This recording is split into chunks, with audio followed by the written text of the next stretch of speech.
안녕하세요. 신입생 여러분 반갑습니다. 저는 한국언어문화전공 교수 김원경입니다. 지금부터 우리 전공에 대해 말씀드리겠습니다. 인문사회융합대학에 들어오신 여러분 어떤 분들일까 궁금한 점이 많습니다. 먼저 저에 대한 소개부터 하겠습니다. 저는 고려대학교 국어국문학과에서 학위를 마쳤습니다. 현재는 한국언어문화전공 주임교수로 있고 출판부장도 맡고 있습니다. 제 이력으로는 자연어처리연구소 연구소장과 기술이사를 역임을 했고요. 그리고 여러 학회 이사, 그리고 지자체 위원 등으로 활동하고 있습니다.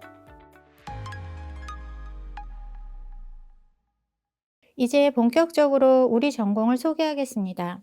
이런 이야기로 시작을 해보겠습니다.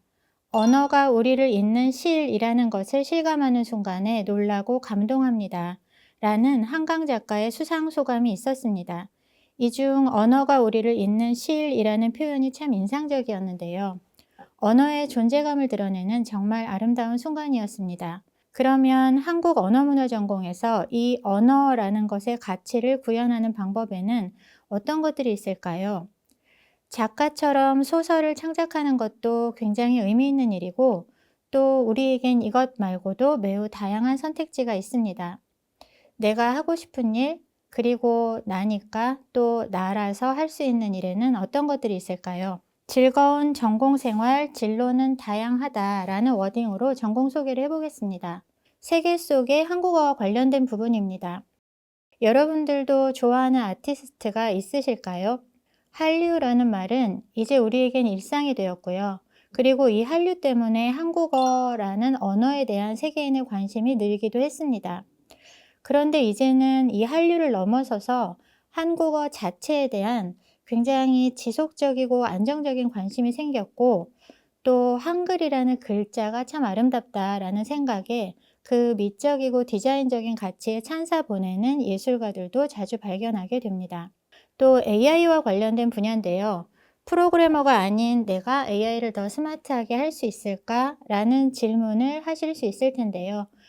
여러분께서도 생성형 AI를 쓰면서 생각을 다듬어 가면서 물어보고 또 구체적으로 질문을 하면 좀 더 좋은 답을 얻는 그런 경험을 하신 적이 있으실 겁니다. 아니면 나라는 사람한테는 이런 게 중요해 라는 나만의 스타일을 확고하게 알려주면서 내가 AI에 맞추는 것이 아니라 AI를 나에게 맞춰 훈련하는 그런 방법도 도움이 되고요. 그러다 보면 언어 모델로 AI를 훈련한다는 게 무엇일까 라는 그런 궁금증이 생기기도 하겠죠. 문해력과 소통 관련된 분야도 있습니다. 사흘내란이라는 표현까지 등장하면서 특정한 세대의 문해력 문제가 사회적 소통의 중심에 서기도 했습니다. 이런 이야기들은 과장된 이야기일까요? 아니면 정말로 심각한 걸까요? 그리고 심각하다면 어떻게 해결해야 할까요? 이런 문제는 우리가 생각을 해보면 답을 제공할 수 있는 그런 문제입니다. 이에 대한 여러분의 생각도 궁금하네요. K 콘텐츠 관련해서도 많은 분야들이 있습니다. 상을 타는 작가에게만이 아니고 연예인 팬덤, 예를 들어서 BTS 팬들에게는 아티스트와 함께 이야기가 쌓이게 되는데 이러한 이야기가 단순히 연예인과 팬의 관계가 아니라 우리라는 소주감을 만들어낸다고 합니다. 이런 스토리텔링 방법이 BTS 성공 요인으로 꼽히기도 합니다. 마케팅 측면에서요. 그리고 여러분이 광고를 보실 때도 그 스토리 괜찮네 라고 하면서 즐기실 수도 있고 게임을 해도 모든 것의 생명은 스토리텔링이라고 할 수 있습니다. 스토리 자체에 흡인력이 없으면 그리고 지루하면 어떠한 컨텐츠든 오래 지속하기 어려운 게 사실이죠. 한국어 전문가가 되는 게 우리 전공의 목표인데요. 한국어 전문가는 이런 일들을 너끈하게 해낼 수 있는 프로페셔널입니다. 이제까지 살아온 어떤 모범적이고 정규적인 삶이 있었다면 이런 일을 한번 정리해보고 이제 내 안에서 비전과 재능을 자유롭게 발산하면서 포텐셜을 터뜨릴 그런 타이밍입니다. 다음은 전공 속에 세계가 주목하는 K라는 부분인데요. 우리 K라는 접두사를 붙이면 뭐 K뮤직, K푸드 해서 모든 한국적인 것을 말하게 됩니다. 세계 2억 명 이상이 한국어 배우기를 희망한다고 합니다. 외국인들에게 한국어 가르치는 일은 우리 전공에서 배우는 과정의 연장이기도 하면서 또 한국을 대표하는 존재가 되는 거죠. 내가 국가대표처럼 외국인들을 가르치게 되니까. 또 해외에 나가서 활동하는 경우들도 있으니까 내 삶의 외연을 넓히는 그런 경험이기도 합니다. AI 정보 처리 전문가 수요도 증가하고 있습니다. AI 써보시면 영어로 물어보면 AI가 답을 잘 하죠. 이에 비해서 한국어 문답은 좀 실망스럽기도 합니다. 그러면 한국어를 못 알아듣는 걸까? 아니면 한국어 자료에 훈련이 덜 되어 있나? 이런 생각들이 드실 텐데요. 생성형 AI를 훈련하는 최고의 언어는 프로그래밍 언어일 것 같은데 그렇지 않고 영어다라는 말이 유명합니다. 미국에서는요. 그렇다면 우리에게는 이게 바로 한국어죠. 한국어가 최고의 프로그래밍 언어이고 또 우리 프롬프트 엔지니어링의 중심에는 한국어를 자유자재로 다루는 그런 능력이 가장 핵심적입니다. 또 언어 치료 관련한 필요도 증가를 하고 있습니다. 최근에 언어 관련 장애 진단이 늘어나고 있다고 합니다. 그렇다면 언어 발달이 어려운 분들, 그렇거나 아니면 언어 장애를 가지고 있는 경우, 이런 경우들이 이전보다 더 늘어난 걸까요? 그렇게 해석하기보다는 자녀 수가 적어지면서 자녀 하나하나에 관심이 많아지고 점점 더 세심하게 자녀 상태를 살피면서 생겨난 현상이다. 이런 해석이 더 타당하겠죠. 한마디로 병원에 더 많이 가니까 진단도 더 많이 받게 된다는 그런 사실이죠. 이런 흐름에 따라서 언어 치료에 대한 수요도 많아지고 있습니다.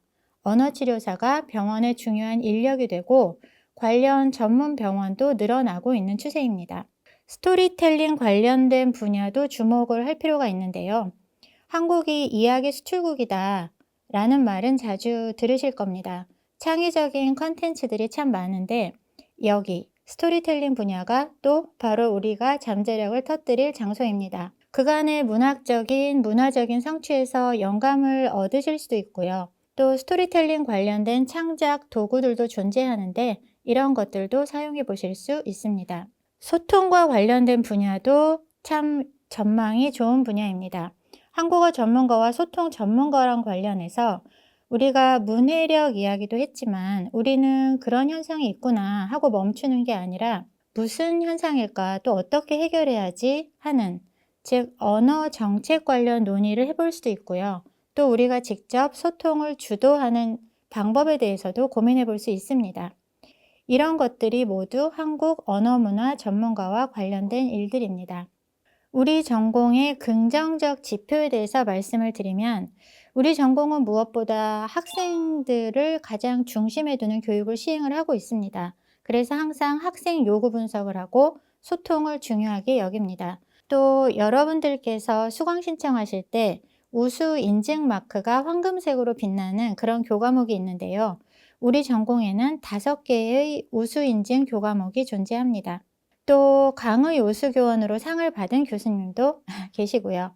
창작 실습이나 과제 같은 커리어 관리는 제가 뒤에서 실제 강의 예를 들면서 소개해 드리겠습니다. 인문사회융합대학 내에서 안정적인 취업률을 자랑을 하고 있는데요. 취업률도 궁금하고 또 고민이 많이 되는 부분이실 텐데요. 이 부분은 진로 및 취업이라는 부분에서 그래프 실제로 보면서 말씀드리겠습니다. 그리고 에너지 넘친다는 말로는 부족한 한국 언어문화 전공 분위기는 직접 경험을 해보시는 게 가장 좋으실 것 같네요. 다음은 전공의 목표에 대해서 말씀을 드리겠습니다. 언어라는 부분이 있고 문화라는 부분이 있는데 이런 것들의 세부 영역을 활성화하는 게 우리 전공의 목표고 각 분야를 언어정보 분야, 그리고 문화기술 분야, 리터러시 분야의 세 분야로 구성을 했습니다. 모든 세부 영역에서 이제 교육은 현장성이랑 실용성이 강화되어야 해서 그렇게 구성이 되어 있고 또 모든 강의에서 여러분들 커리어 로드맵을 관리하는 그런 결과물들을 도출하는 것을 우리 전공의 목표로 하고 있습니다.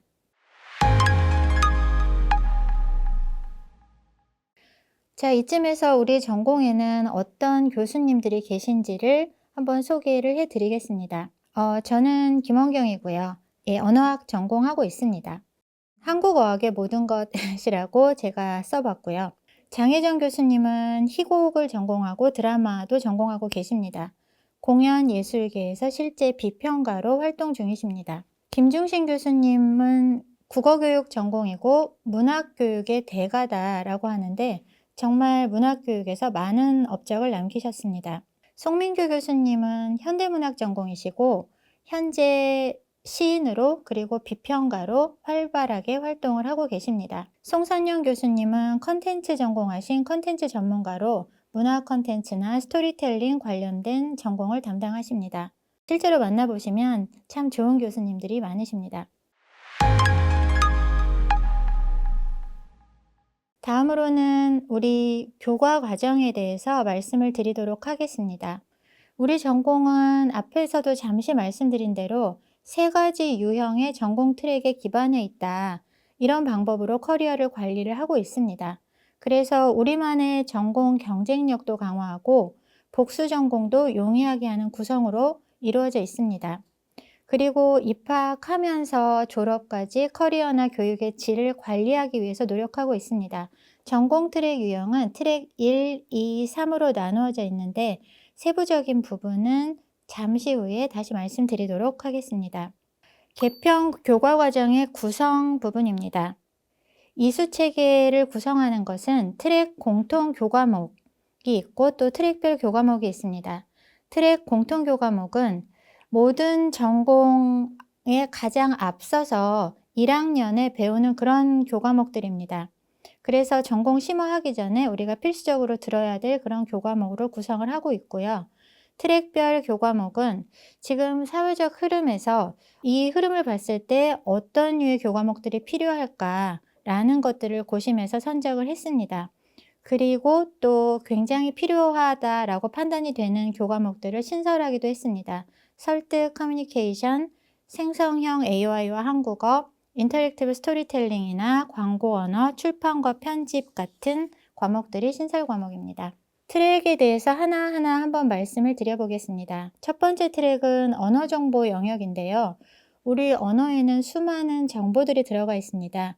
이러한 정보를 바탕으로 해서 융합적인 결과물을 만드는 분야다라고 제가 정의를 해봤고 여기에는 한국어 정보 처리, 언어 데이터베이스 관련된 분야들도 있고요. 그리고 프롬프트 엔지니어링 관련된 부분도 있고 언어와 문화 정보, 언어 기술을 심화하는 그런 부분도 있습니다. 두 번째 트랙은 문화 기술 영역인데 우리 문화에 기반을 해서 스토리텔링을 만들어내는 그런 분야입니다. 한 가지 소스로 다양하게 이용하는 그런 류의 스토리텔링도 있고 또 우리가 게임이나 드라마 보시면 양방향으로 소통을 하면서 선택을 해서 다른 이야기를 구성하는 그런 경우들도 있는데 이런 것들을 인터랙티브 스토리텔링이라고 부릅니다. 광고 언어에 대해서도 배우게 되고 창작 도구도 활용해보고 동영상이나 게임 같은 것에 스토리도 제작해 볼 수 있습니다. 세 번째 영역은 리터러시, 문해력과 관련된 분야입니다. 지금 우리 사회의 문제풀이의 핵심은 문해력인데요. 이걸 강화하는 분야죠. 그래서 언어 정책이나 또 우리 언어와 가장 밀접한 관련을 이루는 것은 설득, 가장 중요한 기능인데요. 또 L2 한국어 교육은 외국인을 가르치는 그런 분야이고 또 언어 발달, 또 창작 비평에서 대중들과 소통하는 그런 분야도 우리 트랙 3에서 함께 공부하실 수 있습니다. 그 다음에는 우리 교과 과정 중에 학생 중심 수업이라는 게 뭘까라는 부분에서 제가 예시를 들어드리겠는데요. 한국어 교재를 만드는 겁니다. 외국인들에게 한국어를 알려주려면 겉으로 보기에는 재미있고 속으로는 또 꽤나 알찬 그런 교재가 필요한데요. 지금 보여드리는 이 부분은 내가 좋아하는 소재를 가지고 직접 한국어 교재도 만들어 보고 또 학생들을 가르치는 강의도 체험해 보는 그런 시간입니다. 자료에도 나와 있지만 학생들이 창의적으로 만든 교재를 보면 우리 드라마나 문화, 대중음악의 가사 이런 것들에 착안한 교재가 많고요. 또 현재 한국의 트렌드가 뭐지? 라는 것을 알려주는 그런 코너들도 만들 수 있습니다. 외국인들에게 알려주고 싶은 현재 가장 핫한 이템은 뭘까요? 자, 우리 두 번째 수업 예시도 함께 보시겠습니다. 두 번째 수업 예시는 빈도를 분석을 해서 현재 우리 사회에서 가장 중요한 이벤트가 뭘까? 아니면 현재 사회의 중요한 흐름은 뭘까 하는 신문 기사를 작성을 해보는 그런 과제를 생각할 수 있습니다. 여러분들도 요즘 뉴스를 보시면 이 사람에 대한 뉴스, 이 사건에 대한 이야기가 정말 많네 라는 생각을 하실 수 있을 겁니다. 아니면 생성형 AI를 평가해보는 과제도 있습니다. 프롬프트 사용 예를 지금 들어 놓았는데요. 이것도 학생들이 직접 작성한 과제입니다. 우리가 프롬프트를 어떻게 입력하느냐에 따라서 AI가 제공하는 답변이 정말 질적으로 많은 차이를 보이게 되는데요.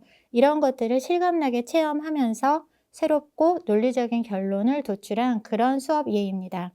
프롬프트 엔지니어링의 경험이죠. 다음은 우리 이수체계도 전체를 한번 살펴보시겠습니다. 전체적으로 보시면 균형 있게 안배가 되어 있구나 라는 생각이 드실 텐데 무엇보다 언어의 가장 주된 기능은 설득이죠. 우리가 아침에 눈 떠서 이야기하는 모든 것이 설득이다 라고 해도 틀린 말이 아닌데요. 그래서 1학년에 설득화법 관련된 과목을 2번의 동일 과목으로 개설을 했습니다. 그리고 각 트랙이랑 학년 안배에서 2, 3학년에는 각 학기에 트랙당 2개씩 6개 과목, 그리고 4학년에는 그간의 과정을 정리하면서 포트폴리오를 만드는 시기로 구성했습니다. 문법론이 유일하게 1과 2의 과정에 함께 있는데요. 심화 과정 통해서 한국어 문법론의 모든 것을 경험하시고 전문가가 되실 수 있도록 구성했습니다. 그 다음에는 우리 전공에 있는 특별 프로그램에 대한 이야기입니다. 우리 한국어 문화교육원은 수원대학교 내에 있는 외국인들을 가르치는 그런 프로그램입니다. 그래서 요 참관도 있고 또 취업 동아리에서는 한국어 능력시험이나 언론사 취업, 또 인터뷰 기법 이런 것들의 멘토링을 지원하고 있습니다. 여러분께서 다른 나라나 혹은 한국에 계시면서 한국어가 모어가 아닌 분들, 간단하게 외국인이다 라고 할 수 있는데 이분들을 가르치는 분야와 관련해서 재학 중에 한국어 교육학이라는 학위를 하나 더 받으실 수도 있고요. 외국인들에게 한국어를 가르칠 수 있는 자격, 즉 한국어 교원 자격증이라는 걸 국립국어원에서 취득하실 수도 있습니다. 이런 기회 놓치지 마시기 바랍니다. 또 취업 관련해서 한국어 인터뷰, 또 글쓰기 이런 것들도 많이 있는데 여기에 대한 특강도 학생들 요구를 중심으로 분석해서 진행하도록 하겠습니다. 다음은 우리 전공인들이 소속감도 가지고 만족도도 높일 수 있도록 하는 그런 여러 가지 행사들입니다. 우리 한글날 기념 행사가 있는데요. 이거는 우리 전공 소속된 분들뿐만 아니라 수원대 전체 재학생들과 함께 합니다. 여러분들이 구글 플랫폼 같은 걸 이용해서 설문조사를 할 수도 있고 또 여러 가지 퀴즈도 낼 수 있고 성대한 시상식도 하고 그런 즐거운 그런 행사입니다. 또 현장 중심 특강들을 많이 진행을 할 거고요. 그리고 학술제가 있는데 이것도 적극 지원할 계획입니다. 또 졸업생들과 함께하는 멘토링 프로그램이나 또 학생들과의 어떤 상담을 통해서 현재 뭐가 가장 필요하고 무엇을 원하는지 이런 것들을 빠르게 대응할 수 있도록 하는 소통 강화 부분이 저희 전공에서 정말로 중요하게 생각하는 부분입니다. 출판사를 직접 운영하시는 분, 그리고 국립국어원에서 학예 연구자로 계시는 분, 또 외국인 가르치는 한국어 교육 하시는 분들, 그리고 카피라이터들을 초청하는 그런 특강 프로그램 계획하고 있습니다.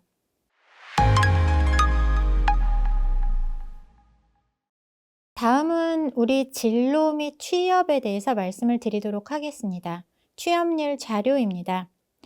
대학에서 커리어 관리를 잘하고 좋은 취업처에 취업하는 일 굉장히 중요한 일이죠. 관심이 많으실 거라고 생각합니다. 현재 보시는 그래프는 우리 대학 취업처에서 공시한 아주 따끈따끈한 그래프인데요. 여기에서 보시는 것처럼 다른 전공하고 비슷하거나 높은 것으로 확인되는 결과치가 꽤 보입니다. 매우 안정적인 결과를 확인하실 수 있다는 거죠. 취업처도 대기업에도 취업을 하고 있고요. 또 국립국어원이나 아니면 대학교, 어떤 대학교에 우리 전공과 관련된 그런 학과들, 글쓰기 과정, 또 외국인 가르치는 한국어 교육 센터들도 많이 있고요. 국어 전문 학원과 관련된 요런 분야들이 전공을 살리고 비전이 있는 직장이고요. 또 여러분들이 매일 접하시는 언론과 관련된 언론사, 출판사, 문화기업, 공무원 직렬 이런 다양한 분야에서 선배들이 활약을 하고 있습니다. 자, 우리 취업 분야를 트랙별로 정리를 해 놓은 그런 부분입니다. 그래서 트랙 1, 2, 3 각각 어떤 분야로 취업을 할 수 있는지를 정리했는데요. AI 서비스 기획, 날리지 베이스 관련된 것들, 한국어 전공 교수자가 트랙 1, 그리고 트랙 2는 컨텐츠 기획이나 서비스, 인터랙티브 스토리텔러, 카피라이터 이런 분들이 활약을 하시고요. 세 번째 트랙은 언어정책과나 한국어 사전 데이터베이스 관련된 것들, 언어치료 이런 부분들이 있습니다. 자, 우리 전공은 결국 사회와의 인터페이스를 넓히기 위해서 여러 가지 작업들을 하고 있는데요. 여기에서는 이제 포트폴리오도 만들고 또 다양한 LLM이나 프롬프트 엔지니어링 관련 평가 과제들도 수행을 하고 있고요. 그리고 디지털 컨텐츠를 기획을 하고 있습니다. 그리고 또 국어과 학원으로 진출하는 것도 굉장히 수요가 항상 굉장히 많은 그런 분야이고요. 대학원 진학해서 좀 더 전공 심화하는 과정 있습니다.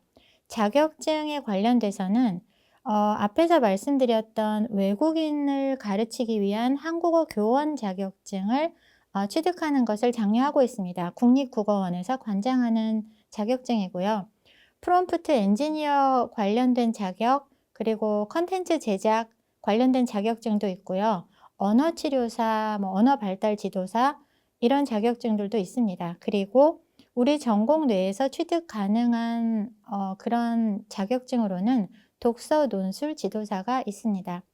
취업률을 설명을 드렸는데요. 취업률 설명이 좀 더 와 닿으실 수 있도록 졸업생 동영상을 준비했습니다. 우리 전공 교과 과정을 충실히 이수한 선배들이 얼마나 든든하게 사회에서 자리를 잡고 해당 분야에서 또 촉망받는 커리어를 쌓아가고 있는지 함께 확인해 보시겠습니다. 안녕하세요. 저는 수원대학교 국어국문학과 졸업생 서혜진입니다. 오늘은 제가 수원대학교에서 국어학을 전공하며 어떤 공부를 했고, 어떻게 제 관심사를 지속적으로 키워나갈 수 있었는지 제 경험을 여러분들에게 공유하고자 합니다. 국어학에는 형태론이나 통사론, 의문론뿐만 아니라 국어사, 방언학, 어휘론, 언어정보학 등 다양한 세부 분야가 포함됩니다. 국어사는 한글이 창제되기 이전부터 우리말의 변화와 역사를 다루는 학문이며, 우문론과 통사론, 형태론 등은 문장과 단어, 어휘의 구조와 기능, 말소리에 관한 연구를 포함합니다.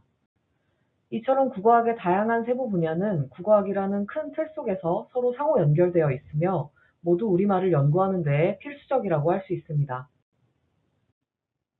저는 이 중에서도 특히 형태론과 어휘론, 의의론, 화용론 등에 관심을 가지고 지금까지 계속해서 연구를 해오고 있는데요. 제가 저의 관심 분야를 이렇게 확실하게 알 수 있었던 것은 대학을 다니는 4년 동안 국어학과 관련한 여러 수업들을 들으면서 제가 어떠한 것에 관심을 가지고 있는지를 파악할 수 있었기 때문입니다. 지금까지 말씀드린 것을 정리하자면 수원대학교에서 제가 4년간 국어학 공부를 한 과정은 이론적 기초에서 심화로 나아가는 과정이었으며, 또한 각 학년마다 모두 이론과 실전을 같이 배울 수 있는 기회였습니다. 대학 4년 동안의 공부를 통해 저는 국어학을 이루는 여러 세부 분야 중 제가 주로 연구하고 싶은 분야가 무엇이며, 이를 위해 함께 공부해야 하는 것들은 무엇인지 알 수 있었고, 이론적 공부에 그치는 것이 아니라 언어 연구가 우리말에 어떻게 다시 적용될 수 있는지에 대해 생각해보는 시간을 가졌습니다. 이는 제가 이후 언어 연구를 통해 실질적인 국어 정책을 만들고 실행하는 국립국어원에 근무하는 데에도 큰 도움이 되었습니다. 지금까지 제가 수원대학교에 입학하여 어떻게 국어학에 관심을 가지게 되었고, 어떻게 공부해 왔는지, 또 대학에서의 공부가 이후 제 개인적인 연구나 직업 활동에 어떠한 도움이 되었는지 여러분들께 이야기했습니다. 안녕하세요. 수원대학교를 졸업한 국어국문학과 오정민입니다. 오늘은 제가 하고 있는 일에 대해 간단히 소개해드리고자 합니다. 먼저 언어치료와 언어치료사가 뭔지 알아보도록 하겠습니다. 언어치료란 지적인 수준, 기질적, 기능적인 원인, 혹은 환경적이거나 정서적인 요인 등으로 조음이나 의사소통에 장애가 있는 사람들에게 장애적인 요소를 개선시키거나 능력을 최대한도로 발휘하여 의사소통을 원활히 할 수 있도록 돕는 것을 말합니다. 언어치료사는 언어치료 분야에서 일하는 전문가로서 의사소통 장애의 선별검사, 의사소통 장애의 진단 및 평가, 언어치료 및 중재, 가정지도 등의 역할을 수행합니다. 그럼 의사소통 장애는 무엇일까요? 언어치료사가 담당하는 의사소통 장애의 유형으로는 언어발달 장애, 단순 언어 장애, 조음음운 장애, 실어증, 운동말 장애, 유창성 장애, 음성 장애, 청각 장애 등이 있습니다. 이 밖에 다문화 가정의 언어 교육, 방언의 교정, 이중언어 사용자의 언어 교정 등의 역할을 수행합니다. 저는 현장에서 의사소통 장애 유형 중 언어 발달 장애, 단순 언어 장애, 조음음운 장애, 아동을 가장 많이 만나고 있는데요. 이 세 유형은 제가 학부 때 배운 국어학과 밀접한 연관을 갖고 있습니다. 저는 학부 때 배운 의문론, 형태론, 문장론, 의미론, 화용론을 발판 삼아 대학원에서 공부할 수 있었고, 뿐만 아니라 현장에서 아동들을 만날 때도 많은 도움을 받고 있습니다. 마지막으로 여러분들이 가장 궁금해하실 것 같은 취업에 대해 말씀드리고자 합니다. 언어치료사들은 현재 제가 근무하고 있는 언어치료센터뿐 아니라 병원, 학교, 복지관, 어린이집, 다문화 가족 지원센터 등에서 근무하고 있습니다. 이제 마무리할 시간이네요. 제가 좋아하는 자존감 수업이라는 책에서는 평가가 아닌 과정에 몰입하라고 합니다. 평가는 나중 일이고 과정은 현재의 일이라고 합니다. 현재 하고 있는 일 혹은 할 수 있는 일을 열심히 하다 보면 언젠가는 빛을 발하는 날이 올 거라고 믿습니다. 현재 하고 있는 일과 할 수 있는 일들을 열심히 하여 빛을 발할 수 있도록 응원하겠습니다. 언어, 인간, 인공지능, 스토리텔링 이런 글자들로 시작한 우리 전공 이야기가 이제 마무리가 되어 갑니다. 이 이야기가 여러분의 머리와 마음에 잘 도달해 있기를 바라봅니다. 입학과 함께 커리어 로드맵을 점검하면서 우리 미래를 우리가 원하는 대로 만들어 갑시다. 학교에서 만날 때까지 건강하게 잘 지내세요.